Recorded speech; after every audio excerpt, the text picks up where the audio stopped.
Mr. Polis from Colorado is recognized for 3 minutes. I thank the gentlelady from Maine, and I rise today in support of the repeal of the Don't Ask, Don't Tell policy. This resolution would ensure that the military has the ability to implement the recommendation from its recently completed study. Don't Ask, Don't Tell is the only law in the country that requires people to be dishonest or be fired if they choose to be honest. It's a law that not only is hurtful to the men and women who put themselves at risk serving in our armed forces, but it's a law that's hurtful to our national security. A recent study found that 8 out of 10 Americans support repealing the law. Regardless of their political party, people recognize that on the battlefield it doesn't matter if a soldier is gay or straight. What matters is they get the job done and protect our country. Now, it's important to remember that we already debated and voted on this issue earlier this summer. We passed an amendment that with the same repeal language for the Defense Authorization Bill. At that time, there were some members on both sides of the aisle that weren't yet ready to support this repeal. They wanted to see an extensive report by the military that was scheduled to come out December 1st. It came out one day earlier.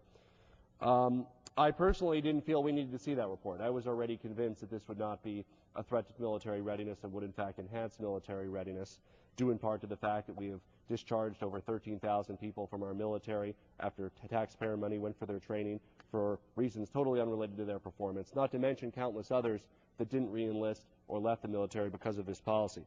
But I do understand that many members of this body from both sides of the aisle, including the chairman of the Committee of Jurisdiction, wanted to see that report in December. Well, the report has come out, and it is very clear with regard to the fact that, no surprise to me, but hopefully of consolation to those who were concerned, this change in policy does not represent a threat to the security of this country. And in fact, there were several practical suggestions about how to implement this change. And in addition, the chairman of the Joint Chiefs, the Secretary of Defense, have been very clear that they want to see this policy legislatively repealed. Why? Because repeal of this policy is inevitable. It's a question of when, not if. There are already several court orders in various stages of appeal, and the military feels that the plan for it with us in this legislative process is better for military readiness than running the greater risk of having an instant court order, an on or off again court order, which is also a possibility, which would prevent the regular military planning process from going forward. The sooner we act, the better. Despite our differences, it's clear that leaving it up to the courts is the wrong way to go about it.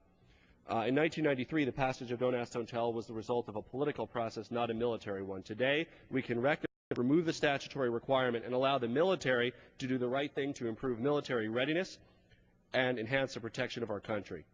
Let us be on the right side of history and finally move forward with repealing Don't Ask, Don't Tell today. I yield back the balance of my time.